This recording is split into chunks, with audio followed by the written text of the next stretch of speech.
Chapter 19. And Saul spake to Jonathan his son, and to his servants, that they should kill David. But Jonathan, Saul's son, delighted much in David. And Jonathan told David, saying, Saul my father seeketh to kill thee. Now therefore I pray thee, take heed to thyself until the morning, and abide in a secret place, and hide thyself.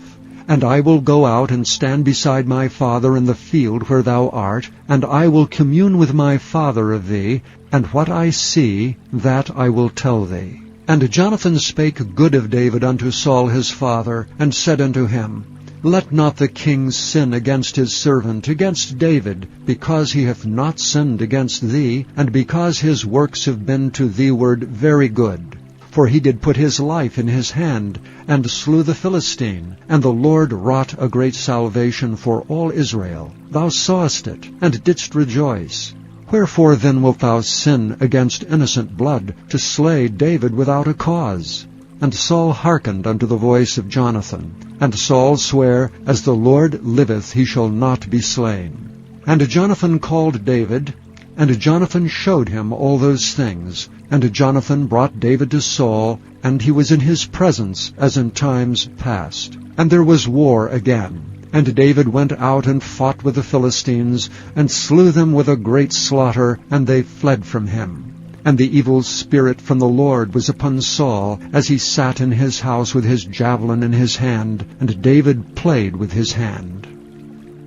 And Saul sought to smite David even to the wall with a javelin, but he slipped away out of Saul's presence, and he smote the javelin into the wall. And David fled and escaped that night. Saul also sent messengers unto David's house to watch him, and to slay him in the morning. And Michal, David's wife, told him, saying, If thou save not thy life tonight, tomorrow thou shalt be slain. So Michal let David down through a window, and he went and fled, and escaped. And Michal took an image, and laid it in the bed, and put a pillow of goat's hair for his bolster, and covered it with a cloth. And when Saul sent messengers to take David, she said, He is sick. And Saul sent the messengers again to see David, saying, Bring him up to me in the bed, that I may slay him. And when the messengers were come in, behold, there was an image in the bed, with a pillow of goat's hair for his bolster. And Saul said unto Michal, Why hast thou deceived me so, and sent away mine enemy, that he is escaped? And Michal answered Saul, He said unto me, Let me go, why should I kill thee? So David fled and escaped, and came to Samuel to Ramah, and told him all that Saul had done to him. And he and Samuel went and dwelt in Naioth. And it was told Saul, saying, Behold, David is at Naioth in Ramah. And Saul sent messengers to take David. And when they saw the company of the prophets prophesying, and Samuel standing as appointed over them, the Spirit of God was upon the messengers of Saul, and they also prophesied.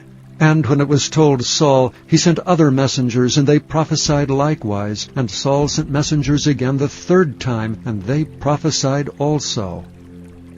Then went he also to Ramah, and came to a great well that is in Seku. And he asked and said, Where are Samuel and David? And one said, Behold, they be at Naioth in Ramah. And he went thither to Naioth in Ramah, and the Spirit of God was upon him also. And he went on and prophesied until he came to Naioth in Ramah.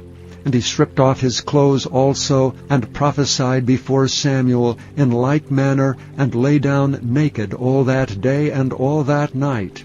Wherefore they say, Is Saul also among the prophets? Chapter 19. And Saul spake to Jonathan his son,